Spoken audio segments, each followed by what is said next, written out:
Osteoporosis is a disease in which bones weaken to a point it increases the risk of breaking. It is the most common reason for a broken bone among the elderly.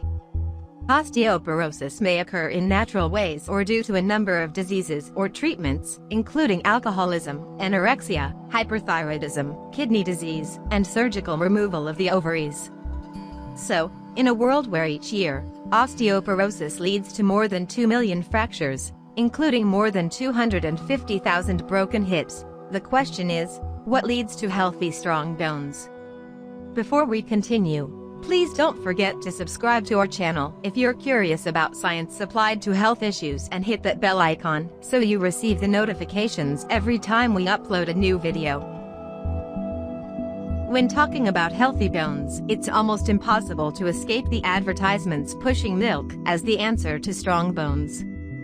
The pro-milk faction claims that increased calcium intake, particularly in the form of the currently recommended 3 glasses of milk per day, will help prevent osteoporosis.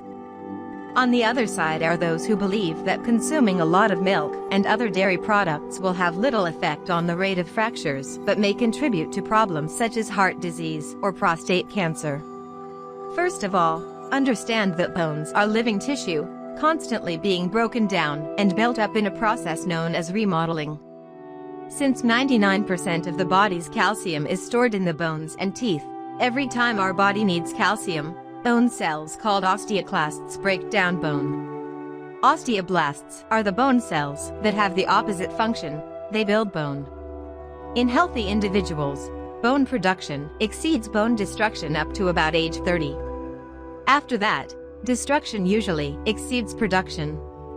That's why it is mostly consensual that achieving adequate calcium intake and maximizing bone stores, up to age 30, is an important foundation for the future. So, the pro-milk argument is fairly simple. Milk is a good source of highly absorbable calcium, which is the nutrient we need to reduce the amount the body has to borrow from bone, thus improving bone density and reducing fractures. But how much calcium do we really need? Different scientific approaches have yielded different estimates, and obviously the higher the amount needed, the stronger the argument for milk intake. Maximum calcium retention studies, which examine the maximum amount of calcium that can be forced into bones, suggest a rather high requirement. However, these studies are short-term, and the results greatly diverge from long-term studies. For example, in the large Harvard studies of male health professionals and female nurses, individuals who drank up to 1 glass of milk per week were at no greater risk of breaking a hip or forearm than were those who drank more than 2 glasses per week. Considering other large prospective studies, researchers still couldn't find any association between calcium intake and fracture risk. Now let's take a step back to mention that milk is not just about its calcium content. Many people have some degree of lactose intolerance, and for them, eating or drinking dairy products causes problems like cramping, bloating, gas, and diarrhea. These symptoms can range from mild to severe. Also, many dairy products are high in saturated fats, which can be a risk factor for heart disease. Finally, there's been some links between milk and cancer. In a Harvard study, men who drank more than 2 glasses of milk a day were almost twice as likely to develop advanced prostate cancer as those who didn't drink milk at all.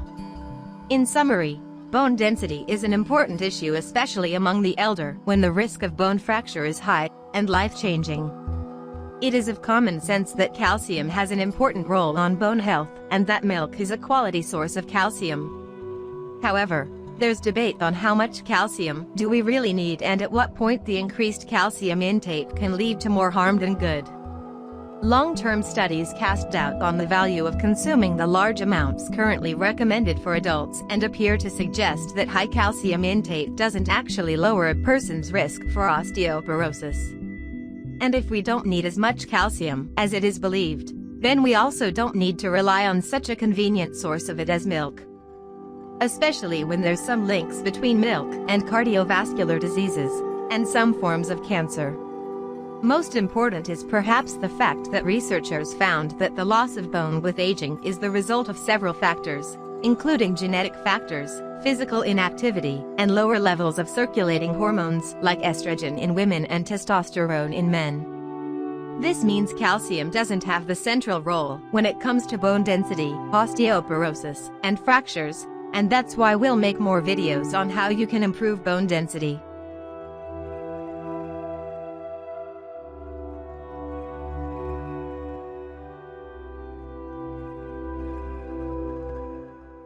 Please note this video is our interpretation of scientific papers. It is merely informative and doesn't constitute any form of advice. If you have any health issues or concerns, please contact your physician or licensed health professional.